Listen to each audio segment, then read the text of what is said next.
Near-fatal shooting, but he couldn't survive a second. Rap star Tupac Shakur died last night after a brief life in a rough business. He was 25. Here's NBC's Stan Bernard. For decades, rumors have swirled about Tupac's secret life, hidden wealth, and mysterious final days. But when investigators finally opened his private jet, no one could have predicted what they would uncover. From unexpected items tied to his legendary career to clues that reignite the biggest conspiracy theories, the discovery has left even longtime fans speechless. What was inside Tupac's jet may change everything we thought we knew about him. In the final days of Tupac Shakur's life, there was one event that slipped beneath the radar. Everyone remembers the flashing lights of Las Vegas, the BMW, the fatal shooting. But just days earlier, Tupac boarded a private jet with Suge Knight, and that flight has since become one of the most unsettling, overlooked pieces of his story. On paper, it was supposed to be a straightforward trip. The MTV Video Music Awards were happening in New York, and Death Row Records was going to make a strong appearance. Suge Knight, the powerful and feared head of the label, arranged for his private jet to carry the crew. Tupac, as always, was at the center of attention. But when the jet sat on the runway, engines humming, there was already something wrong. Normally, Tupac never traveled without his own security team. He was a man living with targets on his back. He knew it, his fans knew it, and after multiple near-death encounters, so did the world. Yet this time, according to multiple accounts, Suge Knight made a startling decision. Tupac's security was not allowed on board. Neither was Snoop Dogg's.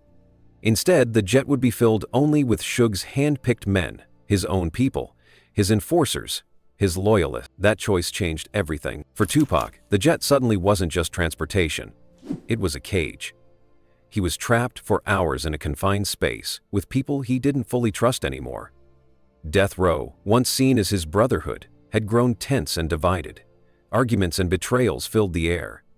The sense of paranoia followed him onto the jet, pressing down harder than the cabin pressure itself. Snoop Dogg later described the energy on board as dangerous. He said he didn't trust anyone, not even the man sitting a few seats away from him.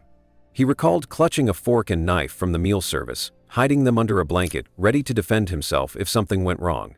"If I'm going to get killed," he reportedly said, "somebody dying with me."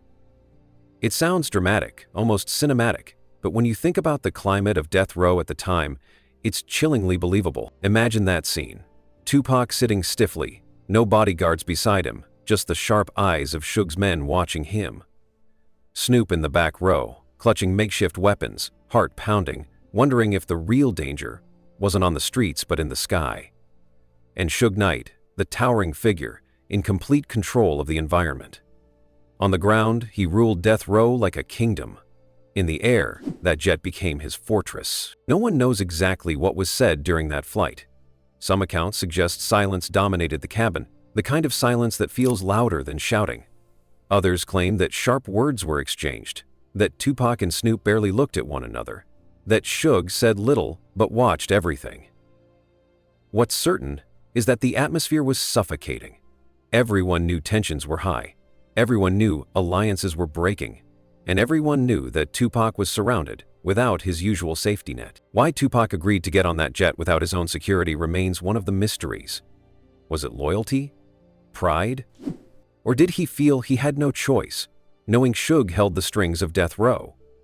Whatever the reason, stepping onto that plane marked a turning point. It was one of the last times Tupac was seen alive in a relatively private setting.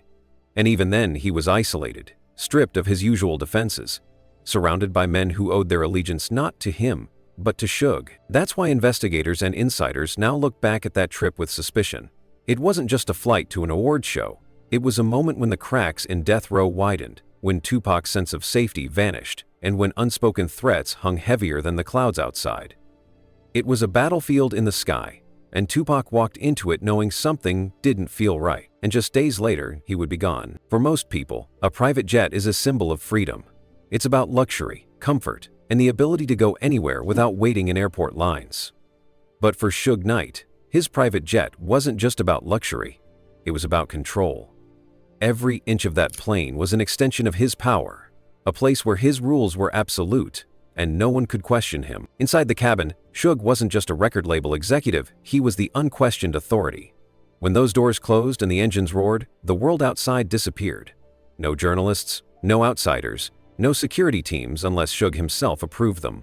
For those few hours in the air, the jet was his kingdom, and everyone on board knew it. Former insiders have described the atmosphere as suffocating.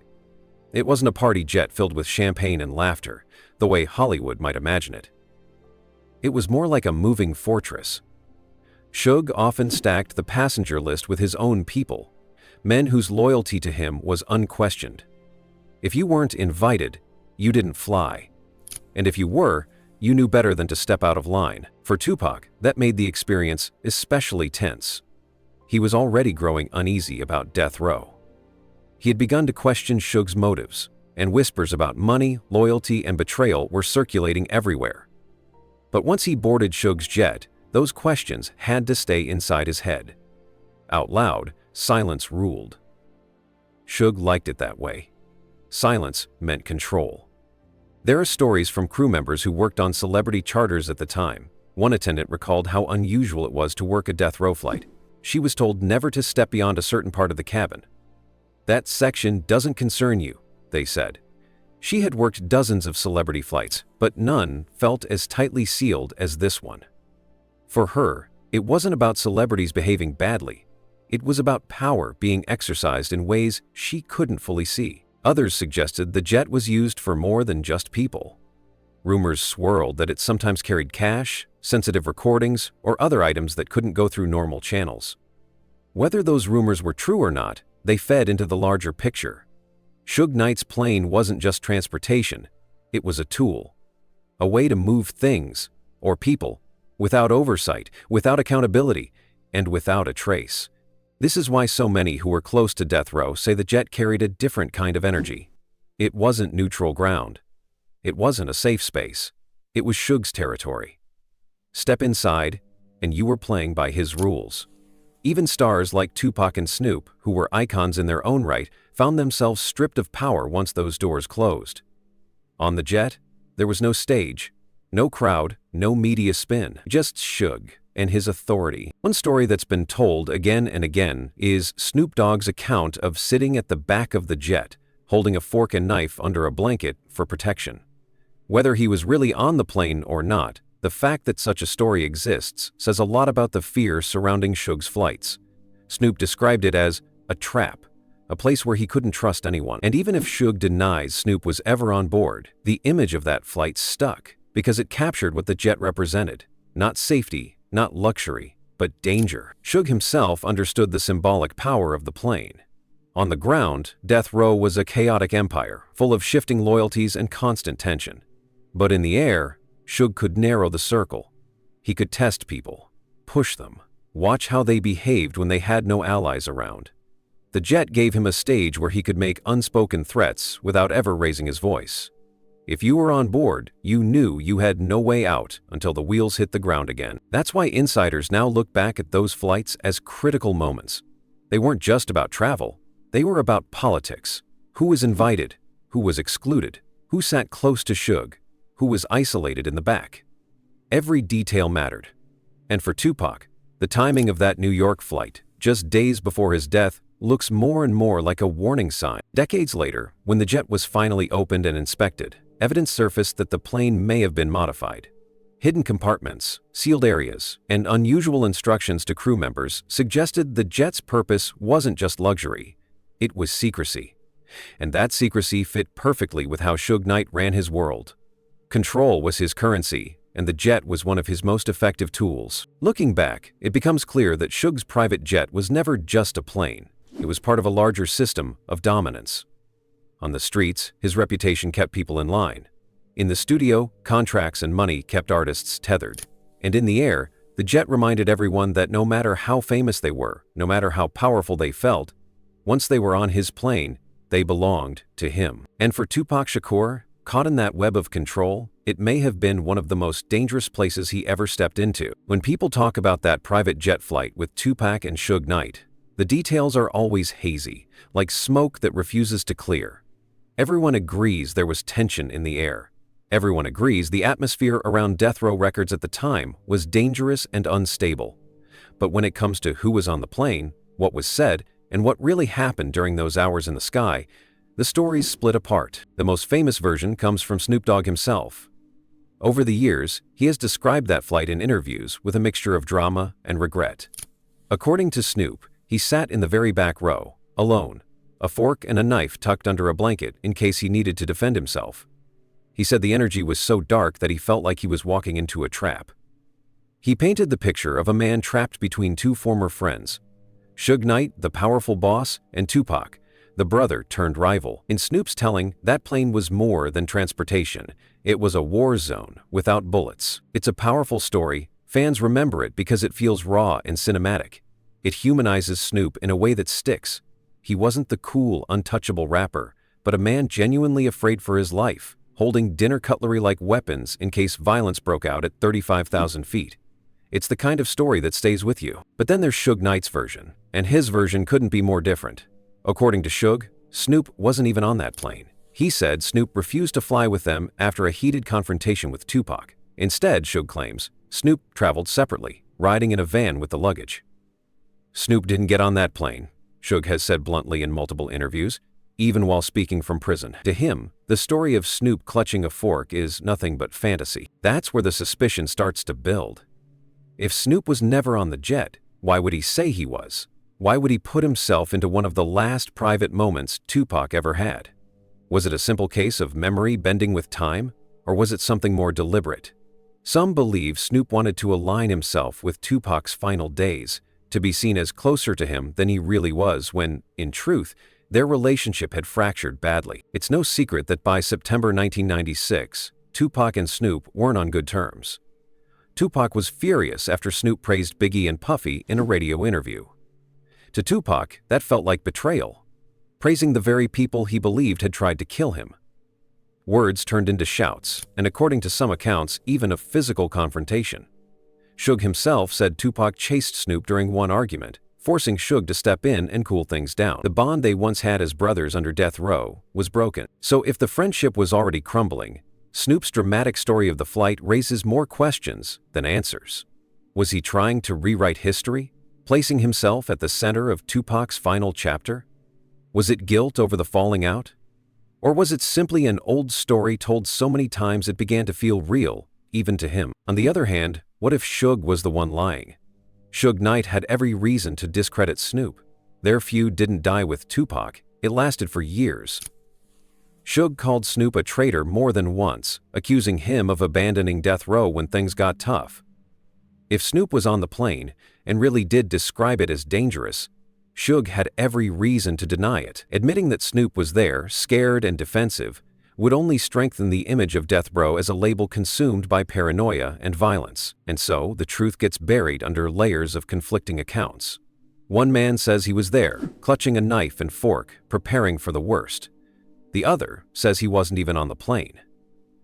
Fans, journalists, and investigators are left in the middle, trying to piece together a story where both versions cannot be true. What makes it worse is the silence from others who might know. No flight crew have ever spoken openly about that trip. No official records detail the full passenger list. Those who were loyal to Suge never contradicted him, and those who leaned toward Snoop's side never produced proof. For nearly 3 decades, the story of that jet has been told in fragments, with no one willing or able to lay out the full truth. But even without clarity, the contradictions themselves tell us something important. They reveal just how fractured death row really was. A label once sold as a tight-knit family had broken into camps of suspicion and hostility. Tupac, Suge, and Snoop had once been the crown jewels of West Coast rap. By the time of that flight, they were rivals circling each other with distrust, unsure who was friend and who was foe. And that's what makes the story of the jet so haunting. Whether Snoop was there or not, whether Suge was telling the truth or rewriting history, the fact remains. The jet symbolized the chaos eating away at death row. Tupac sat surrounded by people he didn't fully trust. Snoop distanced himself, either physically or emotionally. Suge ruled the space, making everyone feel his presence. That flight became a mirror of the label itself, fractured, tense, and ready to explode. And just days later in Las Vegas, the explosion came. For nearly 3 decades, Suge Knight's private jet was little more than a ghost in the background of Tupac's story. People whispered about it, Insiders hinted that strange things happened on board, but no one ever really knew what secrets the aircraft might hold. After Tupac's death, attention shifted to Las Vegas, to the BMW, the Strip, the bullets in the night. The jet faded quietly into storage, forgotten except in rumors, and then years later it was opened. The inspection wasn't even meant to solve a mystery. The jet had simply changed hands, repossessed by a private aviation firm after years of disuse. It was routine work. Open the aircraft, assess its condition, and determine what needed to be scrapped or restored. But almost immediately, the team realized this wasn't going to be a normal inspection. The cabin was worn, but something about it seemed off. Certain areas looked modified, patched together with materials that didn't match the original build. At first, the technicians thought it was just sloppy maintenance from the past, but as they began pulling away panels, they uncovered something startling. A hidden compartment built into the rear section of the jet. The space had been sealed deliberately. New rivets, mismatched insulation, and a door that wasn't supposed to exist were all signs that someone had taken the time to create a vault inside the aircraft. It wasn't large, just big enough to hold a duffel bag or briefcase, but it had been carefully concealed. Whoever built it hadn't wanted it discovered. When the team finally forced it open, they found a single object inside. A leather satchel, aged and brittle, damaged by years of heat and pressure changes. The bag was dusty, its straps cracked, but still intact. It looked like it had been sitting untouched since the 1990. Inside the satchel were a few items that at first seemed ordinary, but quickly raised eyebrows. A pair of rimless sunglasses, scuffed and worn. A torn piece of paper with handwriting on it, possibly lyrics or a note. And, most shocking of all, a collection of unlabeled mini cassette tapes. The tapes were fragile, warped by time. Some were too damaged to play, but specialists were called in to recover what they could, and slowly, pieces of sound emerged. Among the faint hiss and static, a voice could be heard. It was Tupac's. The recordings weren't songs, they weren't rehearsals, they sounded more like conversations, maybe dictations. Tupac's voice was calm but edged with frustration.